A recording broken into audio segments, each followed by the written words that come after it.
As dead flies give perfume a bad smell, so a little folly outweighs wisdom and honour. I've called chapter 10 Fools and Their Follies. It doesn't take much folly to spoil things for everyone. We'd all agree about this with COVID and the handling of it. We just disagree on who the fools are. But we all agree also that we need God's wisdom and discernment at this time. Verse 2 of this chapter is probably the only one that Phil knows. He used it in talking to a bishop who was very left-wing, and he said to him, "Do you know that the Bible tells you how to vote?" "No," said the bishop, and Phil read this verse, "The heart of the wise inclines to the right, but the heart of the fool to the left." Probably wasn't a good way to win friends. Verse 5 to 7 talks about the foolishness of promoting to leadership those who are not ready for it. Fools are put in high positions. We see this sort of foolishness in Afghanistan, where there's been promoted into leadership people who have had no training and practice in government, and the whole world is waiting with bated breath to see what will happen. Then verse 8 to 11 talks about the need to be wary. There's a saying that says, "Fools rush in where angels fear to tread." There are a lot of pitfalls in life. Verse 9 says, "Whoever quarries stones may be injured by them, and whoever splits logs may be endangered by them." Our son Glenn does tree felling with a chainsaw, and he has to be very, very careful to make sure which way that tree falls.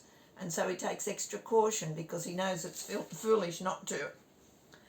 Verse 11 says, "If a snake bites before it's charmed, there's no profit for the charmer."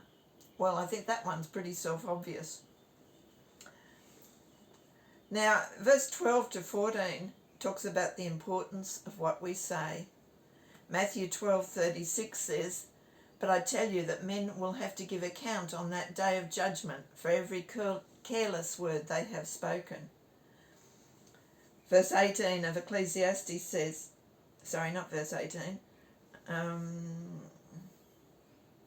verse 12, "Words from a wise man's mouth are gracious, but a fool is consumed by his own lips." I don't know about you, but I've had a problem with foot-in-mouth disease, of saying something about somebody and then realising that they've overheard me.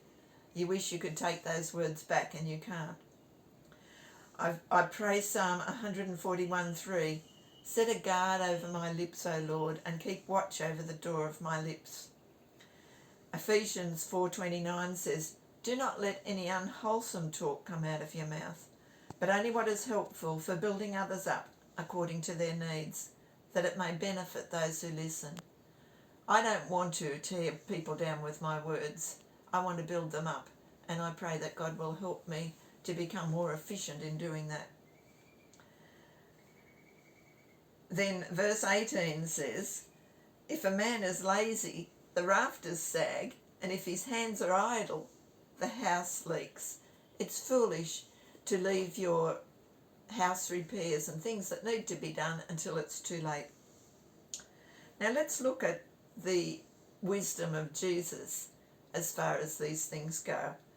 In 1 Corinthians 1 verse 18 to chapter 2 verse 5, Paul talks about God's wisdom and man's foolishness.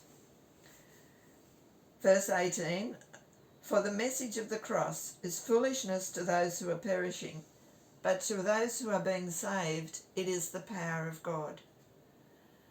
People of the world may say, "What's it to me if some man died on a cross 2,000 years ago? It doesn't make any sense."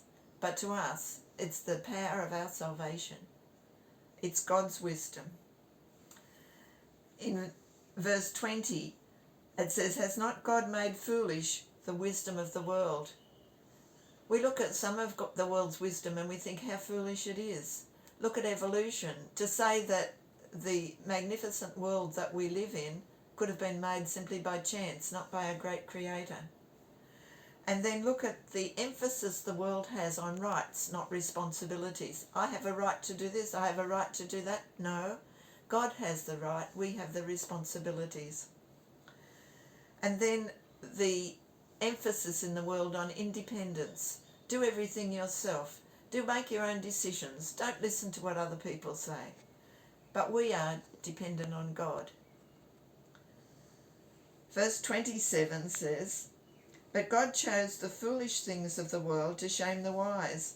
God chose the weak things of the world to shame the strong."